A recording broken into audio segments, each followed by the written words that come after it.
kadukomeze aravuga ngo ibisigaye byemewe kuri uyu munsi usanga mu myaka za 50 na za 60 tari ibintu byemewe. Ibyo byose ukaba byaterwa n'ibintu byagiye bitushyirwaho mu bihe. We've had a very subtle but definitely steady decline in our standards of acceptance in regards to things like sex, violence, language, blasphemy, etc. Ngo twafashe ibintu mu buryo bworoshye kanyamara biri gukonkobora amahame yacu kukuntu twabonaga nk'ibintu nka ubusambanyi, urugomo, ururimi ndetse no gutuka Imana. Ibintu nk'ibyo twabigendaga kure, ariko ubu bisigaye ari ibintu byoroshye. Nguki mbwira umuntu ngo nisugi umukobwa yakumva umututse. And that's all because of what has been presented by mass media through formats like music, movies, video games, television, sports. Ibyo byose bigaterwa n'ibintu twagiye tugaragarizwa n'itangazamakuru binyuriye mu miziki, amafilime, amagemu, televiziyo, imikino n'ibindi. We have become completely desensitized to things our grandparents' generation as a majority found completely inappropriate for mass consumption. Aravuga ngo ibintu urungano rw'ababyeyi bacu bafataga nkaho bidakwiye mu mbaga nyamwishi kwa byashyirwa hagaragara. Ubu ngubu bisigaye twebwe twarabaye desensitized cyangwa se ntacyo bitwaye. Ubundi kwa desensitized ni nkuko ikintu wabona gukikanga, ikintu wabona gukumva yewe ugatinya, usiga kujibona ntacyo gitwaye bikise. Ukira wabonaga wabonye nk'umuntu wambaye ubusa kaba yewe ugatinya, ariko gutinya n'ibikise bidasanzwe nuko yakubwira.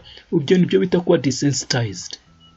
You must understand the global elite, the members of these secret societies, and the people of the occult that are working towards a specific agenda are obsessed with symbolism and numerology. Ugomba gusobanukirwa babandi nise intore ndetse n'abanyamuryango b'imiryango y'ibanga ndetse kandi n'abapfumu. Abo bahuze bafite umugambi runaka bahugiyeho ngo ko barubiriye ibintu by'ibimenyetso ndetse n'imibare. One of the global elite favorite strategy is to leave blueprints to their plans hidden right in plain sight. Aravuga ngo imwe mu buryo bwiza bakunda gukoresha ni ugufata igishushanyo mbonera kiriho imigambi yabo ihishwe bakagisiga ahantu hagaragara mu plain sight, ahantu hagaragara. Tell us what they're planning and where the world is going. Batubwira ibyo bari gupanga ndetse n'aho isi iri kwerekeza. But they also know the majority is not paying attention. Ariko nanone kandi abenshi muri twe ntabwo bari kubyitaho. Think about it. Bitekerezeho. Banzu rebe filime zivuga ku hazaza. A majority of movies about the future portray some kind of global government or global catastrophe. Ngusanga muri izo video hafi ya zose zivuga hazaza ziba ziri kuvuga nko kuri guverinema imwe y'isi, aho isi yobowe n'ubutegetsi bumwe, ngo cyangwa se ngo ku kibazo cyugarije isi yose, global catastrophe, wenda urugero nka COVID-19, iyi COVID.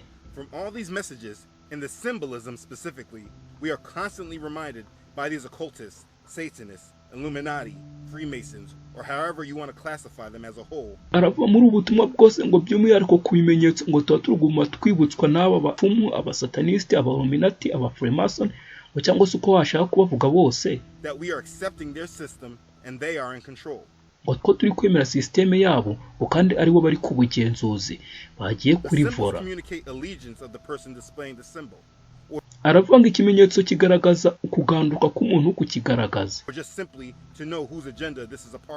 cyangwa se mu buryo bworoshe guhita umenya uwo muntu abarizwa mu we mugambi.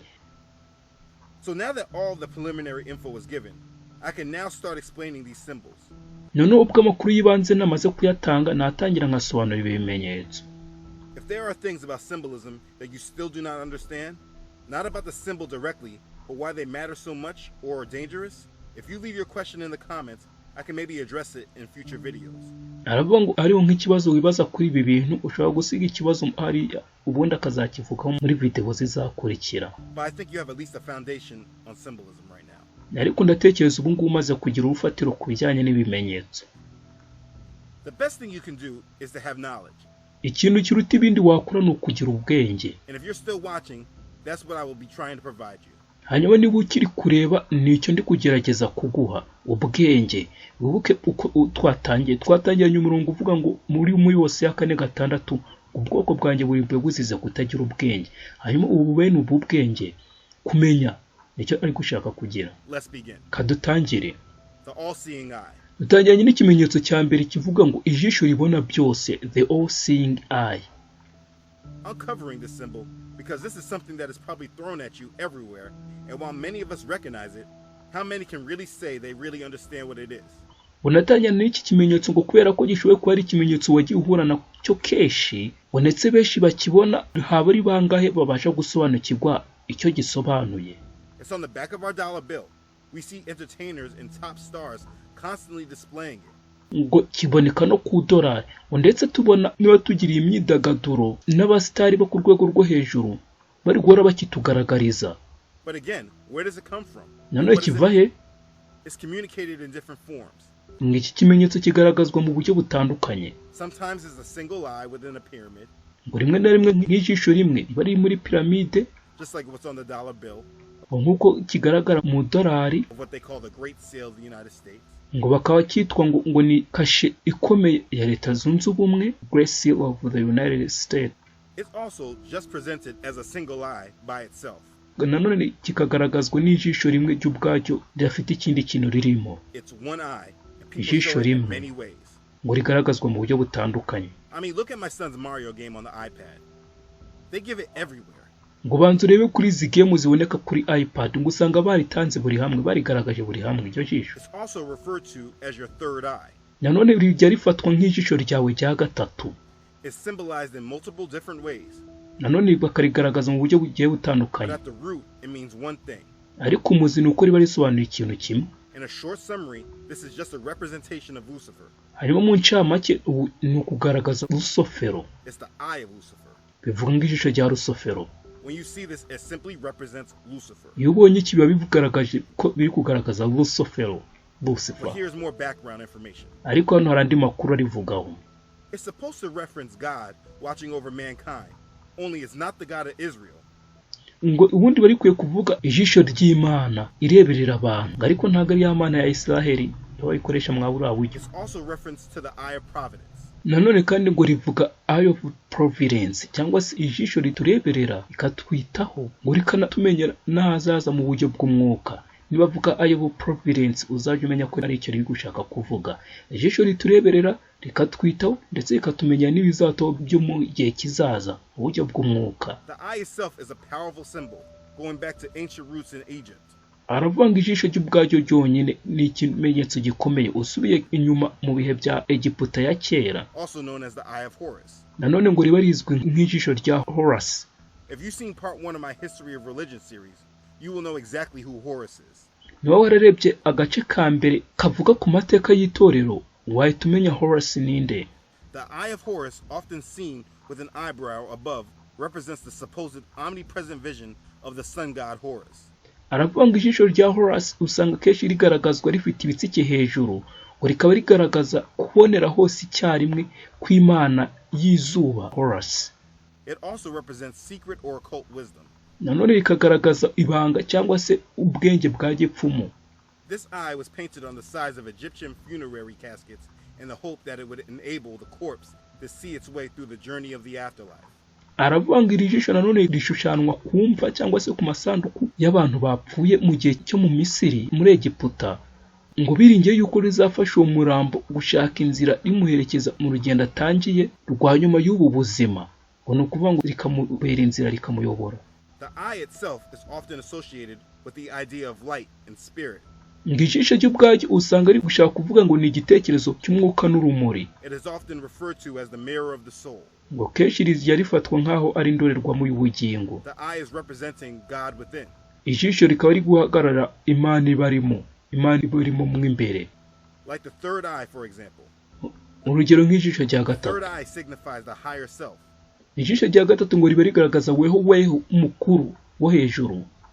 The part of man's consciousness that is ego free and can guide and direct him. Ngo igice cya consciousness cyangwa se cy'ibitekerezo ngo kigenga, ngo gishobora kuba cyakuyobora kikakurangaza imbere. Our other two primary eyes are used for outward vision, while the third eye in the center is the eye of wisdom. Hanyuma aya maso yacu yasanzwe abiri akaba akoreshwa mu kureba, hanyuma iryo rya gatatu ryo rikaba rivuza ijisho ry'ubwenge. It supposedly directs its view internally. Ubundi ngo ryagakwiye kuba riyobora kureba uko mw'imbere, no kuvuga ngo wa muntu wacu w'imbere ngo ni nka ririya jisho rimuyobora. This is why you always see the Buddha with this third eye. ngo niyo mpamvu kenshi ubona Buddha afite iri jisho rya We hear gatatu others talking about opening their third eye. cyangwa se ukumva abandi bari kuvuga ibyo gufungura ijisho ryabo rya gatatu. The all-seeing eye within Freemasonry is shown in the triangle Aravuga ngo iri jisho rigaragazwa mu bafrimaso riri muri mpande eshatu, with rays of light emanating from the lower lid. ngo rifite imirasire imurika iva mu ngoyi zaryo zo hasi. The Masonic Dictionary says it is an important symbol of the Supreme Being. Ngo mu nkoranyamagambo y'abamesonari, ubwo abanga benda gusa n'abafrimason itandukana ngo nabubakisha amabuye. None mu nkoranyamagambo yayo iyo bari gusobanura iri jisho ngo rivuga yuko ari ikimenyetso cy'ingenzi kivuga ikiremwa cy'ikirenga, The sign of omniscience. ikimenyetso cy'umenya byose. In Freemasonry, it stands for the great architect of the universe. Naho mu bafrimaso ho ngo bivuga ikimenyetso cy'umwubakisha mukuru, umwubakisha mukuru w'isanzure cyangwa se uvuge w'isi, ariko isanzure yo ibigize aba ari ikintu kinini kuko isanzure haba kuyemo isi n'indi mibumbe yose ibaho, ariko hari igihe rimwe na rimwe ikoreshwa nk'isi. So we see the symbol used in many different ways, Ngo tujya tubona iki kimenyetso gikoreshwa mu buryo but butandukanye, all very similar. ariko bwose ari The kimwe. foundation of what you are seeing is actually Lucifer. Ngo ku ndiba no ku musingi w'ibyo ubona aba Lusofero. Anytime you see this reference to one eye, they are referencing Lucifer. Ngo igihe cyose uzajya ubona iri jisho ry'ijisho rimwe uzajya umenya ko bari kuvuga Lusofero. And that's why all the meanings of the symbol all closely align with the spiritual knowledge of good and evil that the serpent promised Eve if she disobeyed Elohim. Aravuga ngo niyo mpamvu ubusobanuro bwose bw'ibimenyetso bugenda bukarenga umurongo bukageza muri bwa bwenge ya nzoka yasezeranyije Adamu na Eva igihe bazaba bubahutse Imana. Ni ukuvuga ngo icyo ashaka kuvuga ni uko igihe cyose uziga ku bimenyetso uzasanga n'ubundi nta kiza uzabona usibye bwa bwenge bubwira umuntu kubahuka Imana Elohim. This knowledge includes the knowledge that Satan is the god of this world who rewards them that serve and worship him. Ngo bene ubu bwenge akuyemo ubwenge buvuga yuko ngo Satani ari we mana y'iyi si ngo ibaho ingororano ngo bakayisenga bakanayikorera. So understand that anytime you are seeing this eye, it represents Lucifer and his false knowledge. Ngo rero igihe cyose ubonye iri jisho riba rihagarariye Lucifer n'ubwenge bwe bupfuye. Anyone that says they're opening their Utaribwo. third eye is actually tapping into the knowledge of Lucifer. Buri umwe wese uvuze yuko ari gufungura ijisho rye rya gatatu aba ari kwihuza n'ubwenge bwa Lucifero. When you see the stars and actors doing the one eye symbol, the masses just sum it up as representing that they are part of the Illuminati. Iyo ubonye abasitari ndetse n'abakinnyi b'amafilime bo ku rwego rwo hejuru bari kugaragaza iki kimenyetso cy'ijisho rimwe bihita bigaragaza yuko ngo ni aba-Illuminati. What they are actually representing is their allegiance to Lucifer. Ibyo bari kugaragaza ni ukugaragaza kugandukira Lucifero. So anytime you see the symbol in all or different forms, you're seeing a representation of Lucifer. And that's why the symbol is seen everywhere.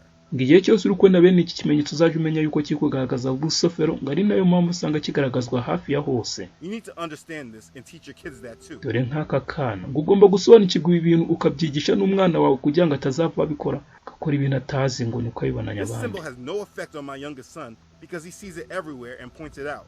Aravuga iki kimenyetso ntabwo cyagira icyo gitwara umwana wanjye ngo kubera ko abibona henshi agahita anabisobanukirwa icyo bivuze. He recognizes evil and is not giving him tolerance of Lucifer. Arakibona akabona ni ikibi ntajenjekere Satani, mbese ntamwemerere Like I tried to ngo explain in amugireho the long ubutware. intro, it's not that you will be worshiping Lucifer yourself, noneho nk'uko nabivuze mu ntangiro ngo si uko uba uri kuramya Satani but that you are gaining a tolerance for him, ahubwo uri no kumwihanganira, and also that you're being prepared for his arrival on the scene. kandi nanone ubwo ukaba uri kwitegurira kuza kwe ahagaragara. This isn't about a secret society like the Illuminati. Ibi ntabwo biri kuva ku miryango y'ibanga nka Illuminati, They are preparing the world for Satan. ahubwo baba bari gutegurira Satani isi. And the more you see the symbol and gain tolerance of it, you are gaining tolerance and acceptance of him. Ngo iyo ukurushaho kubona ibimenyetso ukabyihangana uba uri kwihanganira ndetse ukanemera Satani. If you have opened the third eye, you have allowed a demon in, and you need to remove it. Ngo niba warafunguye ijisho ryawe rya gatatu wemeye idayimoni riri kwinjiramo, ubwo ukwiye kurikuramo. This is what the symbol means. Ibi nibyo iki kimenyetso gisobanuye. The horned hand, or El Diablo. Tugeze ku cya kabiri, ikiganza gifite amahembe cyangwa se cyitwa El Diablo. This symbol is just full of deception, because over time it has been used for many different things. Arabanga iki kimenyetso cyuzuyemo uburiganya bwinshi ngo kuko gikoreshwa mu buryo bugiye One butandukanye. time people thought it was a symbol for rock and roll. ngo kenshi cyane abantu bavuga yuko ngo ni ikimenyetso cya rock and roll cyangwa se ubwo ni ikimenyetso cy'amahirwe or was a sign to ward off the evil eye. cyangwa se ikimenyetso cy'umwaka ugikuraho umwaka, ward off the evil eye. It has a lot of different names, but what it represents is again very simple. And before I explain it, listen to what Anton LaVey, founder of the Church of Satan, has to say about it. Wagifite amazina menshi ngo ariko mbere yuko ntangira gusobanura ngo banze wumve uwashinze itorero ry'abasataniste agiye kukivugaho. Would you like me to show them how the sign of the curse works? Uragira umbona ni utangiye kuvuga. Uragira ngo mbereke uburyo ikimenyetso cy'umwaka use kigaragara icyo ari cyo. Completely different. How does it go? No, not at you. Abandi babyumishe bava hoya wika bitwereka aravuga ngo ntago ari mwebwe. Out there in the audience, but this is the difference. Aim it toward red china, would you? This is the sign of the horns. Ngo iki nicyo kimenyetso cy'amahembe. A curse sign. Ikimenyetso cy'umwaka, curse sign. Fingers extended this way, spread apart for sort of shotgun blast, you know. Ngo none uyo utandukanyije intoki cyane ngo bimeze nk'imbunda, urusaku rw'imbunda ntoya, shotgun blast. I figured if I ever met the devil, it'd have dirty fingernails. Go on. No, they're not. Yes, they are. Where? Dirty fingernails. Well, that's because I've been fooling around with your equipment. Never mind. Don't blame it on the studio. Go on with it. All right. So that's the sign of the horn, and then what happens? Is that it? Abo ngo icyo nicyo kimenyetso cy'amahembe. None nibyo gusa birabaye birarangiye. Well, the other ones too. Hari iki? The other ones, one of them's the pox sign. That's 3 fingers extended. A pox on you? A pox on you. During the Middle Ages, this was. Yeah. Oh, yes. But You're originally, a bad cat. Well, you have to be bad to be good, don't you? Is it true that you teach people how to make voodoo dolls and stick pins in them to hurt people? That's right. Aravuga ngo ariko uri umuntu mubi, aravuga ngo rimwe na rimwe bizitaba ngo ube mubi kugira ngo ube mwiza.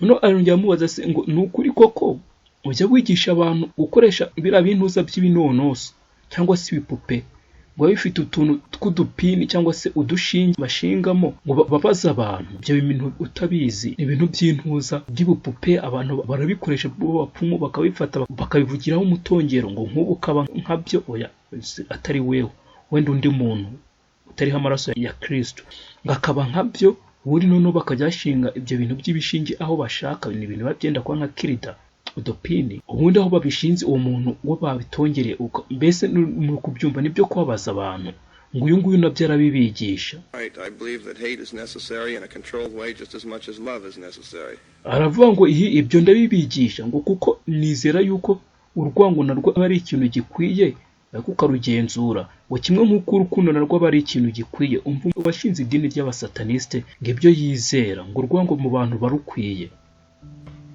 He calls it the sign of the curse. Ngo yakise ikimenyetso cy'umuvumo.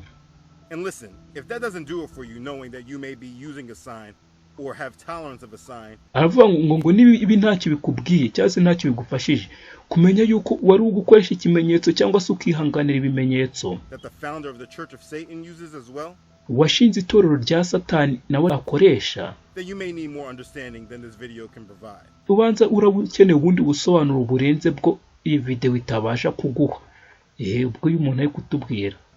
This symbol is used in a few different ways. Ngiki kimenyetso gikoreshwa mu buryo butandukanye. The hand gesture is shown like this with the thumb in and like this with the thumb out. Most people like to say that, no, this sign means I love you in sign language. Ngo hari igihe gikoreshwa mu buryo butandukanye. Mu buryo bwa mbere aho igikumwe kiba kiri hanze kigaragara none naho igikumwe kirimo mu imbere kitagaragara. Abantu iyo igikumwe kiri hanze kitagaragara ngo abantu kiri hanze kigaragara abantu bakunda kubeshya bakavuga ngo biri kuvuga ngo ni igisobanuro cyo kuvuga ngo ndagukunda, I love you. All one needs to do is a small amount of research and you will find that Helen Keller was a Satanist and a Theosophist. Icyo ikeneye ni iki ni ukukora ubushakashatsi ukamenya ngo umuntu bita Helen Keller akaba umuntu uza umusatanist ndetse n'umutheosophist. Theosophist nabyo ni bitoro biraho bigenda ku myemere y'abahindu n'abandi bese ni ibintu bipfuye gutyo ngo nuko. This is easily proven by reading from her books. She was a published author. One of her books, originally called My Religion, published in 1927, later was revised in 1994. Ngo yari umuntu wandika ibitabo ngo nk'igitabo cye yanditse mu 1927 cyitwaga ngo itorero ryanjye My Religion ngo nyuma cyaje guhindurwa mu 1994 kikitwa and called Light in My Darkness. urumuri mu mwijima wanjye, light in my darkness. Read from this book and you can see her beliefs are guided through Satan and not Elohim. ngo banza usome muri iki gitabo uraza kumenya yuko imyizerere ye yari iyobowe na Satani aho kugira ngo ibiyobowe n'Imana, Spreading that false light. agenda akwirakwiza urumuri rupfuye. So anyway, this sign is not a sign for I love you, but more pe iki kimenyetso ntabwo ari ikimenyetso kivuga ngo ndagukunda, in fact a sign for I love you Satan. ahubwo ni ikimenyetso kivuga ngo ndagukunda Satani. This sign is called the horn hand aravuga ngo iki kimenyetso cyitwa ikiganza cy'amahembe, and is believed to be the depiction of the woolly goat of Mendes or Baphomet. aravuga ngo kandi byizerwa yuko kiba kiri kugaragaza ngo imfizi y'ihene iremwe mu giti ya Mendes cyangwa se Baphomet. It is synonymous with Satan or Lucifer. ngo ubundi nicyo kimwe mu yandi magambo Satani cyangwa se Lucifero. It is done in 3 ways with the hand. ngo ku kiganza gikorwa mu buryo butatu. This type is meant for the right hand. ngo iki ngiki ni ku kiganza cy'iburyo. In this gesture, the thumb should be kept under the clenched middle and ring fingers. aravuga ngo iki ngiki cyo igikumwe kigomba kuba gihishwe imbere ya musumba byose na mukubita rukoko. This hand sign signifies the horn god of witchcraft. aravuga ngo iki kimenyetso kivuga ikiganza cy'amahembe cy'abapfumu. Again, this is Satan. nanone kandi uyu ni The Satani. second type of gesture is meant for the left hand. nanone iki ngiki cyo kikagaragazwa ku kuboko kw'ibumoso. In this case, the thumb should be kept over the middle and ring fingers. aravuga ngo nanone igikumwe kigomba kuba gihishwe mo imbere kitagaragara inyuma, ariko nanone kikaba kibumbye inyuma y'intoki musumba byose na mukubita rukoko. ni ukuvuga ngo ntabwo mukubita rukoko na musumba byose babihishe igikumwe cyangwa se meme, ahubwo meme niyo ibibihishe. This hand sign is usually used to curse someone by pointing it directly towards a person. aravuga ngo iki kimenyetso gikoreshwa ngo umuntu ari kuvuma undi akakigutunga. This is what Anton LaVey referenced as the sign of the curse. ngo ni iki ngiki Anton LaVey yagaragaje nk'ikimenyetso cy'umuvumo cyo kuvuma. Then there's the way of I love you or rock and roll. ngo nanone hano hari uburyo ngo gikoreshwa cyo kuvuga ngo ndagukunda cyangwa se rock and roll. These signs are used Do, in so many nyiri different ways, ubutungane. but again, like the all-seeing eye, it is all a reference to Lucifer. aravuga ngo iki kimenyetso kigaragazwa mu buryo butandukanye, ariko kandi kimwe nka rya jisho twabonye byose biba biri kugaragaza Lucifero. One way, if pointed at you, literally can mean someone is trying to place a curse upon you. uburyo bumwe iyo umuntu akigutunze biba bigaragaza ko uyu muntu ari kugerageza kugutongera umutongero kukuvuma. The other 2 ways is in reference to allegiance to Satan. naho ubundi buryo bubiri busigaye bukaba buri kugaragaza kugandukira Satani. This is a symbol that many want to ignore the underlying meaning and make it represent what they want it to, because iki ni ikimenyetso ngo abenshi bashaka kwirengagiza ubusobanuro bukiriho maze bakakigaragariza mu buryo bishakiye, over time it just has many different meanings. ngo kubera ko usanga gifite ubusobanuro bugiye butandukanye. They have this sign shown through many people. And because ikimenyetso you think it bakereka can abantu mean different benshi, things, you may give the person using this sign a pass and say they must mean it in a good way. ngo ariko ngo kubera ko nyine bimeze bityo ngo ushobora gutekereza ko uwo muntu ari kugikoresha ngo ari gusobanura uburyo bwiza. Let me explain. There are no Kamusobanurire. good ways in showing this sign. nta buryo bwiza burimo kwerekana iki kimenyetso, It 100% is reference to Satan. ngo kuko 100% kiri kugaragaza nde Satani. If you are using it and think it means something different to you, you have been deceived. ngo niba uri kugikoresha ugatekereza ko gisobanuye ubundi busobanuro butandukanye kuri wewe, warabeshywe weho, uri burabeshywa. This is a satanic symbol with many different names. iki ni ikimenyetso cya Satani gifite amazina atandukanye. I have the names listed on my website. You need to be aware. There can be much more said about this because it's used so much. ngo hariho byinshi navuga kuri ibi ngibi ngo kuko gikoreshwa cyane. But if you recognize the 3 ways it's used with the hand, and every time you see it, you see a representation of Lucifer, you are awake on what it means. And ngo ariko kenshi nuba wabashije kumenya uburyo butatu, na kenshi igihe ubonye ugahita umenya yuko kiri kuvuga ku Lucifero, uzaba ukangutse ku byo gisobanura. bringing down its power against society one by one. ngo hanyuma gutyo tuzaturu gushyira hasi imbaraga cyari gifite kuri sosiyete imwe kuri imwe, imbaraga imwe kuri imwe tuzishyira hasi. ni ukuba kubimenya gusa ngo uhita ushyira hasi imbaraga zawe zige nk'uko kutabimenya nabyo bigufata. uyu bimenye ngutyo So in conclusion of this part, you have really understood symbolism and why and how it's used.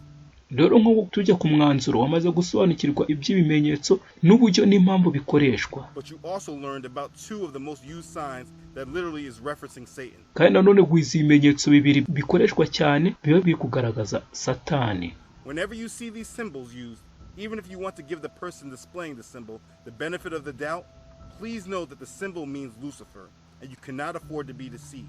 Ugomba kumenya yuko igihe cyose wenyewe n'ibimenyetso nta wundi biri kuvuga usibye Lucifer Satani, ugucyo rwose ntiwabeshywa. I want you to have no tolerance for Lucifer. Ndagira ngo ntiwihanganire Lucifer. And instead of being desensitized by his influence, you should now be sensitive to it.